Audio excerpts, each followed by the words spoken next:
ایک بار حضرت موسیٰ علیہ السلام کے پاس ایک شخص آیا اور عرض کرنے لگا، اے اللہ کے نبی،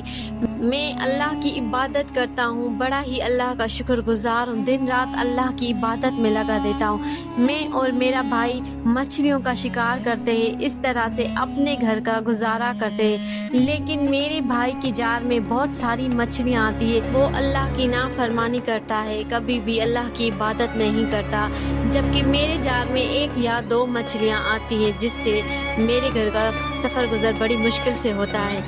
اس آدمی نے کہا کہ آپ اللہ سے پوچھو اور بتاؤ کہ ایسا سب کچھ کیوں ہو رہا ہے۔ حضرت موسیٰ علیہ السلام نے اللہ سے دعا کی تو اللہ نے فرمایا، اے میرے نبی، ان دونوں بھائیوں سے سوال کرو کہ ایک اونٹ سوئی کی سوراخ سے نکال کے دکھاؤ۔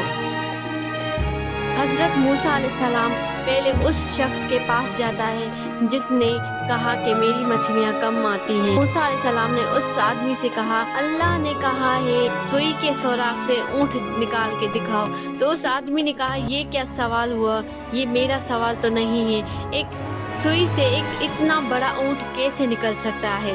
پھر حضرت موسیٰ علیہ السلام اس دوسرے آدمی کے پاس گیا جس کی بہت ساری مچھلیاں نکلتی ہیں، وہی سوال اس آدمی سے کہا تو اس آدمی نے کہا، اللہ تو واحد الحق ہے، اللہ تو کل شین قدیر ہے، اللہ چاہے تو ایک ہی وقت میں ساری دنیا اس سوئی کے سوراخ سے نکال دے، اونٹ کیا چیز ہے؟ حضرت موسیٰ علیہ السلام نے ان دونوں کے سوالوں کا جواب اللہ کو دیا اور اللہ نے فرمایا، اے موسیٰ، یہ جو آدمی جو میری عبادت کرتا ہے یہ مجھ سے میری عبادت کا صلہ مانگتا ہے، اور وہ جو آدمی جس نے کبھی بھی میری عبادت نہیں کی لیکن میرے توکل پر وہ جار پھینکتا ہے تو میں اس کو اس کے نصیب سے زیادہ دیتا ہوں، اور وہ جو عبادت کے بدلے مانگتا ہے میں اس کو اتنا ہی دیتا ہوں جو اس کے نصیب میں تھا، یہ اس کی عبادت کے صدقے ملتا ہے۔